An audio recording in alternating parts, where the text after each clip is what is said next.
So these are the effective ways of managing emotions. Number one is you need to keep yourself in check. Okay? By keeping yourself in check, it means that you have to see, okay, what kind of emotion you have. Okay? So these are the different questions that you need to ask yourself when checking your emotions. Number one is you have to ask, what am I feeling right now? 'Di ba? Bakit ba ako nagagalit? 'Di ba? Bakit ba ako masaya? 'Di ba? Bakit ba ako galit dito sa tao na 'to? Okay? Bakit ba hindi ko gusto yung sitwasyon? 'Di ba? Minsan kasi when we check our emotion, nakatutulong siya no para mabago o ma-switch ano yung situation o yung emotion natin for a day. Sometimes you also have to ask, what is happening to me when I feel this way? 'Di ba? Anong nangyayari sa iyo pagka nagagalit ka? 'Di ba?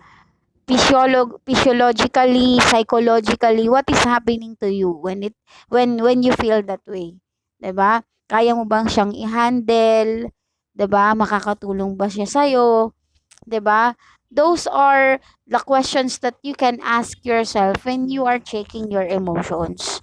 Number two is you need to take a moment in order to consider your feelings, most especially the distressing ones. Because it gives you time to think and understand what you are feeling and be able to consider the emotional responses that is appropriate for the situation. 'Di ba? Let's say for example, pag nagagalit ka, 'di ba? So, minsan kailangan mo daw kailangan mo ng time in order for you to uh, prevent the negative emotions from taking over. May mga taong ganyan eh. May mga klase ng tao na ganyan. Yung bang kahit nagagalit na sila o kapag nagagalit sila, ah minsan they have to go somewhere para medyo magpalamig, 'di ba?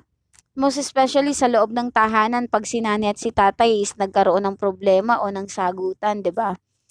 In order to prevent the negative emotions or yung pagtatalo between them, is minsan si tatay lumalabas na lang muna ng bahay para mapalamig yung ulo ni nanay, 'di ba? So, you have to allow yourself to cool down in order to prevent the negative emotion as I have said earlier. So, sabi nga no sa kasabihan, you have to think before you speak. Okay?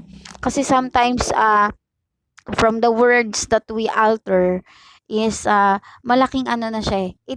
It makes or it gives a big difference, ika nga, 'di ba?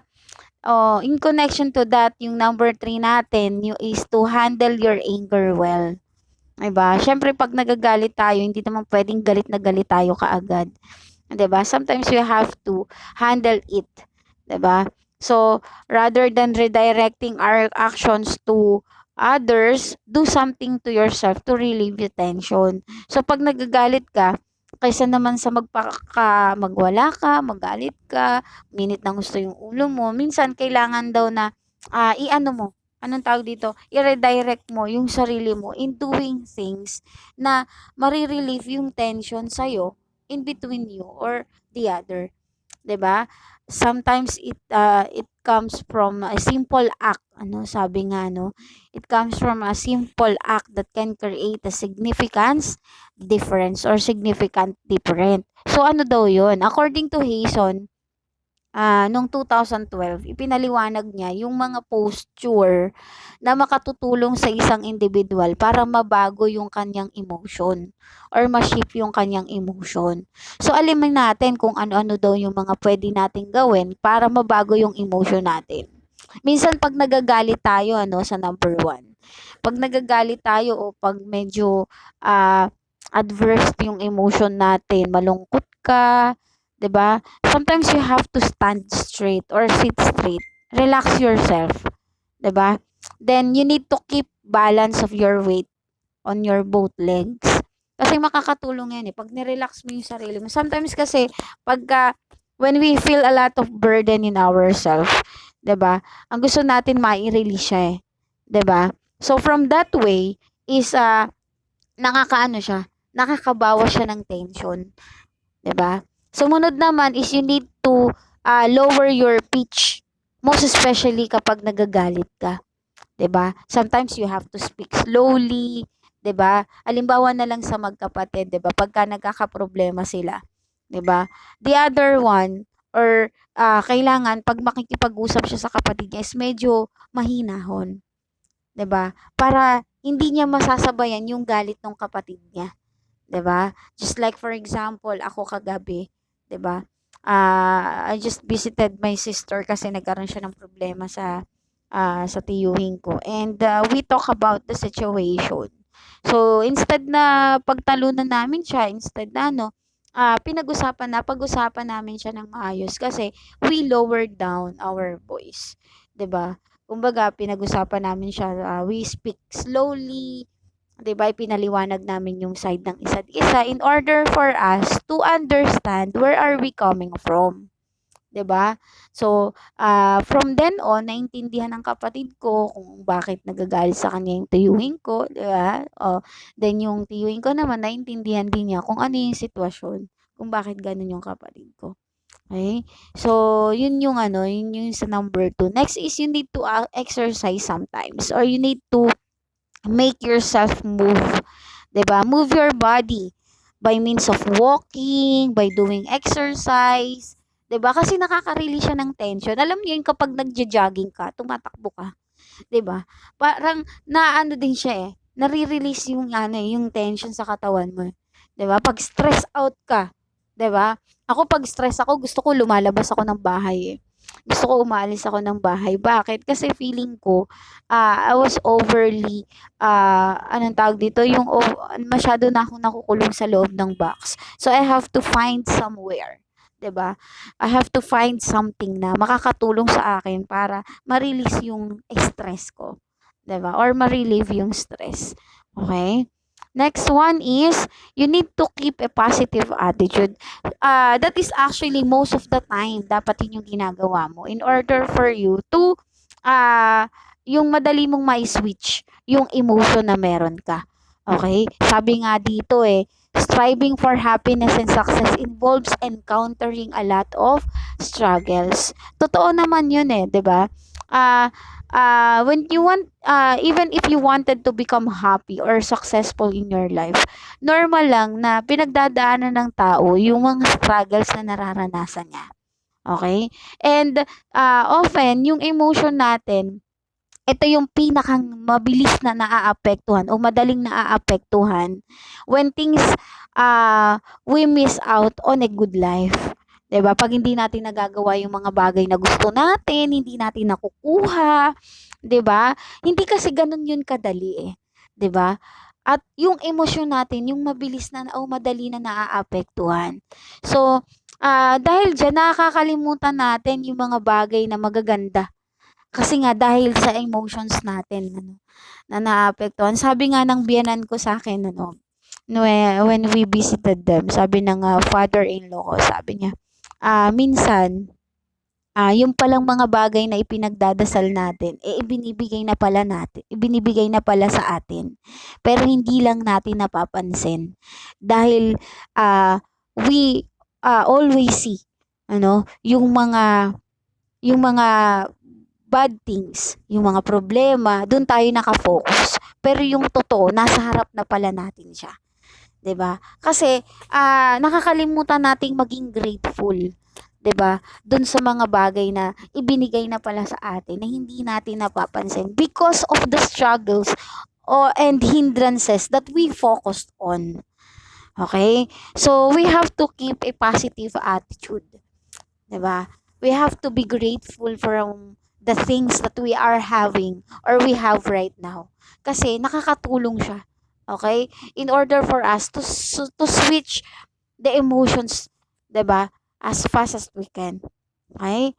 So, another topic is how to use our emotional intelligence. 'Di ba? Paano nga ba natin magagamit yung ating emotional intelligence? Sabi dito, people who have strong emotional intelligence are able to consider the perspective, experiences, and emotions of other people and use this information in order to explain why people behave the way that they do. Okay? So emotional intelligence can be used in many ways in our daily life. And these are the different ways, okay? In order to practice that emotional intelligence. Unang-una is you need to be able to accept the criticisms and responsibilities. 'Di ba? So, kailangan daw, in order for you to use your emotional intelligence very well is, kailangan is, marunong kang tumanggap ano, ng criticism at saka ng responsibility. Sumunod is being able to move on after making a mistake. 'Di ba? Merong mga tao kasi na ganyan eh. Ako minsan ganyan ako eh. Kapag meron akong nagagawang pagkakamali, hindi ako nakakatulog. Minsan naaalala ko siya, 'di ba? Tapos minsan 'yan sa amin pagka nagtatalo kami ng husband ko, 'di ba? Nauungkat. 'Di ba? In a relationship ganun eh. Pag nauungkat pa yung past, 'di ba? Nauungkat yung past na pagkakamali. Kaya nauulit-ulit din yung pagtatalo, 'di ba? So sometimes pala we have to move on after making a mistake. Then do better things, 'di ba? Sumunod naman is you need to be able to say no when you need to, 'di ba? Minsan kasi merong mga sitwasyon na yung hindi natin nagugustuhan yung sitwasyon, most especially sa pamilya natin ano. Kapagka meron silang hinihiling sa atin ta's hindi tayo makatanggi, minsan pala, kailangan din nating matutong tumanggi o humindi. Kasi, makapagdudulot ito sa atin lalo na ano, lalo na 'yan, kung makakapagdulot ito sa atin ng hindi magandang emosyon, negative, ika nga. 'Di ba? So, hindi naman sa wala kang pakialam sa pamilya mo, pero kumbaga minsan you have to secure also your own emotion. Kasi hindi siya makakatulong eh. It will only pull you down, 'di ba? Or put you down. Turn them kumbaga turn away from them for some time. Kasi para ano eh, para maiwasan mo o para ma-secure mo yung sarili mong emotions. Okay? Next is you need to be able to solve the problems, ano? In the ways that work for everyone, 'di ba?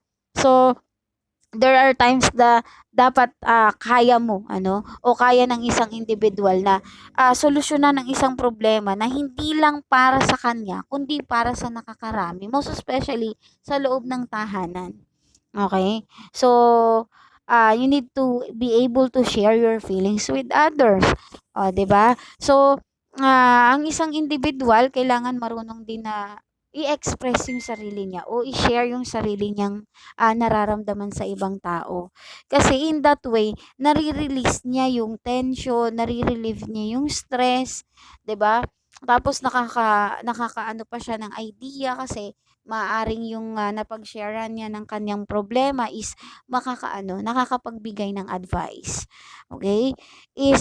Next is having empathy for other people. Okay? Sumunod naman is having a great listening skills.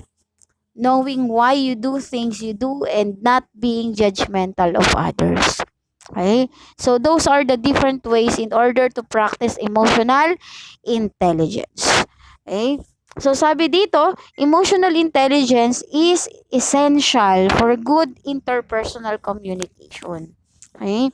Some experts believe that this ability is more important in determining life success than IQ alone. 'Di ba? So fortunately, there are things that you can do to strengthen your own social and emotional intelligence. So, kabilang na dito yung sinasabi natin na tips for improving our EI or emotional intelligence. Okay? Kasi sabi nga dito, being emotionally intelligent is very important. 'Di ba? Hindi lang basta IQ o yung sinasabing intelligent quotient. Kailangan din daw is meron tayong EI na tinatawag or emotional intelligent. Okay? So ito daw yung mga kailangan nating gawin in order for us to improve our social and emotional skills. Number one is you need to listen. You have to become a good listener. 'Di ba? If you want to understand what other people are feeling, the first step is you need to pay attention to what they are saying. 'Di ba? Para naiintindihan mo saan ba sila nanggagaling, bakit ganun yung nararamdaman nila, 'di ba? It is because you need to take time to listen to what people are trying to tell you, either verbally or non-verbally, 'di ba? Kumbaga minsan kailangan mo ring tingnan yung kanilang body language, 'di ba? It is because it carries a great deal of meaning, 'di ba? So, when you sense that someone is feeling a certain way, you need to consider the different factors that might be contributing to their emotion. 'Di ba? So, kapag nase-sense mo na may ganong klase ng nararamdaman ng isang individual, kailangan i-consider mo yung mga pwedeng nakaapekto sa kanya, yung mga factors na pwedeng nakaapekto dun sa emosyon niya. So, sumunod naman is to empathize. Okay? Sabi dito, picking up on emotion is a very critical one. It is because, but you also need to be able to put yourself into someone else. Sabi nga is, put yourself into someone's shoes. 'Di ba? In order for you to understand them. 'Di ba? In order for you to see, bakit nga ba ganun? 'Di ba? So, practice empathizing with other people. Imagine how you would feel in their situation. 'Di ba? Yun yung empathize na tinatawag. And then lastly is you need to reflect. Okay?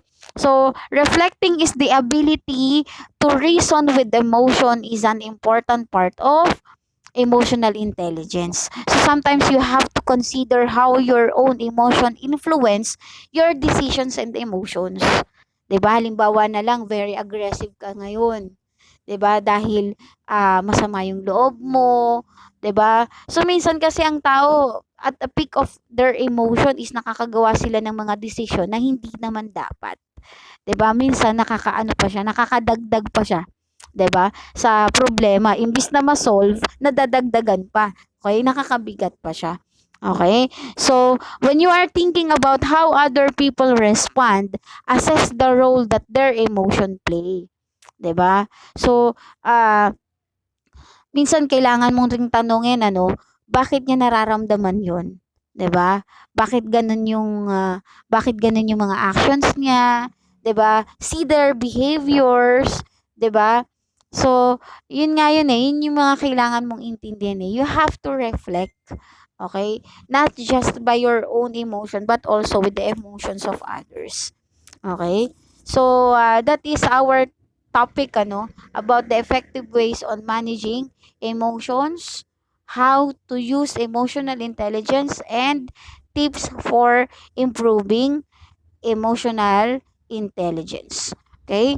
So, for our activity, here in personal development module number 9, sa activity number 1, may various emotions. Okay? So, you're going to recognize the importance of being aware in many emotions. Okay? So, ang gagawin mo dito, sa table, meron diyang mga iba't ibang klase ng emotion. So, ang ilalagay mo sa bawat emosyon na yan, lalagyan mo siya ng plus sign. Sa tapat ng word, lalagyan mo ng plus sign kapag positive itong emotion na sa'yo. Then, negative sign naman negative sign naman kapag negative emotion. Then, dito naman sa activity number 2, this is a self-feel. Okay? Sa self-feel is magdidikit ka sa isang Oslo paper ng picture mo. Okay? Na nagpapakita ng iba't ibang emosyon. Okay? Ito yun, Ito yung mga pagpipilian. Either anger, disgust, fear, happiness, sadness, or surprise. Okay? So, ito yung mga pagpipilian. And another choice po sa activity number 2, meron po akong na-post sa page and that is a TikTok challenge. Okay? That is emoji TikTok challenge. So, pagpipilian nyo po dyan sa dalawa, sa activity number 2, either magdidikit ka ng picture mo printed sa Oslo paper na merong iba't ibang emotions, or magsisend ka kay ma'am ng emoji TikTok challenge. Okay? So, yun yung activity number 2. And then, sa assessment naman, is you're going to answer the different questions by in any sentences or by essay type. Okay? So, ito yun, ano? Ito yung mga questions natin. How would you feel if you encounter this situation? What are your typical reactions? So, ibinigay siya. Okay? Ibinigay yung mga situation. So, ikaw na lang yung magsasagot. Okay? Para sa assessment.